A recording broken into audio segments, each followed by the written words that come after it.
জীবন মানে ইচ্ছা না থাকা সত্ত্বেও মিথ্যে হাসি হাসা, বাঁচতে ইচ্ছা না থাকলেও নিজের জন্য বেঁচে থাকা। আমি সবাইকে ভালোবাসলেও কারো মনে আমার জন্য এক বিন্দু ভালোবাসা নেই। এটাই হয়তো আমার জীবনে সবচেয়ে বড় পাওনা।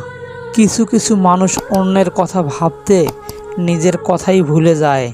একদিন সে অনেক দূরে একাই হারিয়ে যায়। সব সময় কাছে থাকা বন্ধুগুলো যখন হঠাৎ করে হারিয়ে যায়, তখন পৃথিবীটা মনে হয় অনেক ছোট হয়ে যায়।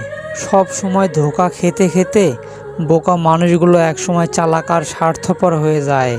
কিছু পেতে হলে কিছু দিতে হয়, ঠিক তেমনি জীবনে সুখ পেতে হলে কষ্ট মেনে নিতে হয়। যার মধ্যে আবেগ নেই তার মধ্যে ভালোবাসা নেই, যার মধ্যে ভালোবাসা আছে তার মধ্যে আবেগ থাকাটাই স্বাভাবিক।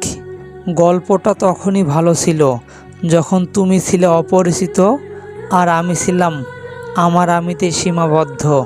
মিথ্যা ভালোবাসাগুলোই পূর্ণতা পায়, হেরে যায় শুধু সত্যিকারের ভালোবাসাগুলো। গার্লফ্রেন্ডবিহীন তরুণের পৃথিবীতে বেঁচে থাকা ঘাসবিহীন মাঠে গরুর পায়েচারের মতো।